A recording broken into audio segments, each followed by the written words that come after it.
Hey guys, my name's Alan. I'm here with Edgar Shane, a JVC representative, and today we're going to be discussing the brand new GY HM890 camera. Edgar, can you tell us a little bit more about this camera? The new JVC GY HM890 was designed for ENG news applications. And this is equipped with all the features which may be required by the video journalist in the field, including powerful zoom lens, high sensitivity sensors, variety of codecs, and rich IP connectivity. That's fantastic. I'm noticing here you also have a 20 times zoom lens here. Now that's very, very powerful. I'm glad you guys have gone with that. Can you tell me a little bit more about the lens that you've chosen? Yes, this new 20 times zoom lens was designed by Fujinon specifically for this camcorder. And it is unique because even though it's interchangeable lens, it is equipped with the autofocus and optical image stabilization. That's very good to hear. You know, one of the good things I've noticed about this camera is that they've gone with CMOS now. Could you tell me a little bit more about your sensor that is built into this camera?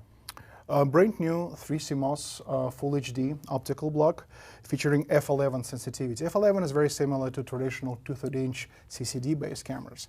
This CMOS optical block is also equipped with the flashband compensation processing, which eliminates this unwanted light bar effects when the flash photography takes place. I hope you wedding guys and your events guys are taking some notes right now. That's very, very, very important to hear because a lot of cameras don't have that feature built in.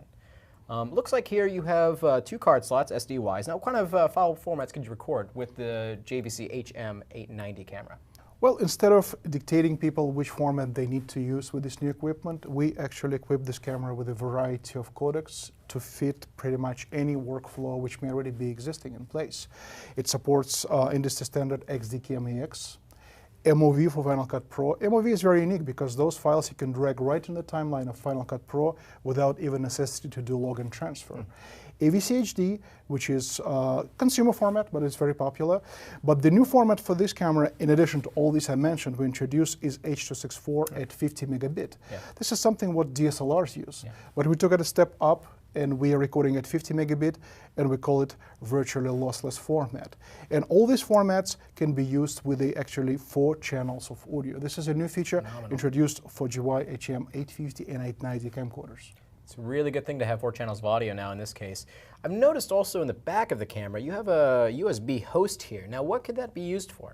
This is another unique feature of this product line, which we introduced 1 year ago with our GY HM650 camcorder, and this is what we call it unparalleled IP connectivity. These camcorders are equipped with a built-in FTP client, which allows you to send your B-roll to the station. Actually, you can arrive on the scene, you shoot your B-roll, you can start sending it immediately while continue shooting.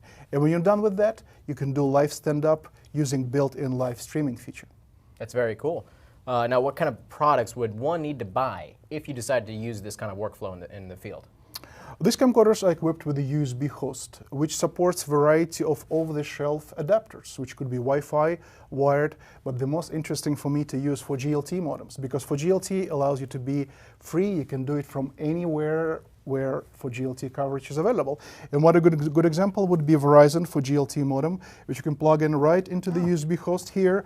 And now with this modem, you can send your footage, you can do live stand-up, you can stream free, and it can also record metadata, which is sent from the station. So you can do many things, providing that you are connected to 4GLT network. That's very neat. So say, for example, one person's in the broadcast room and you're on the field. How easy is it for them to retrieve those files?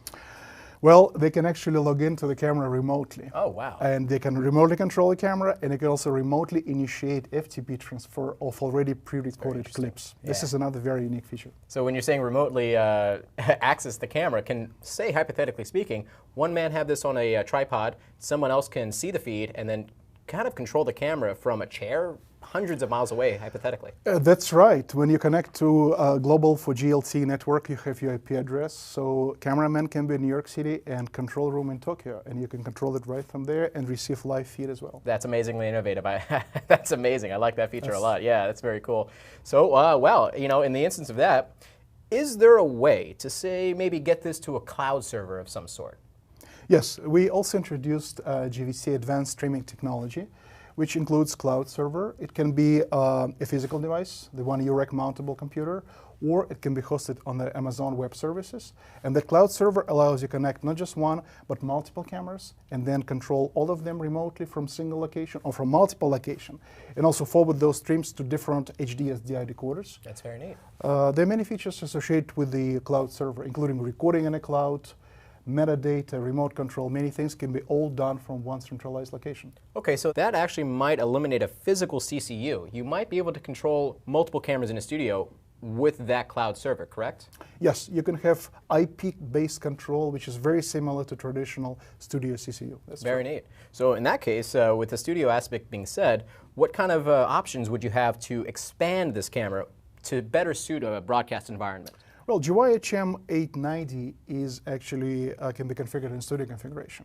There is a multi-pin connector behind the Antenbauer plate, which allows to dock either fiber or multi-core modules provided by JVC. That's where you can have your traditional studio configuration.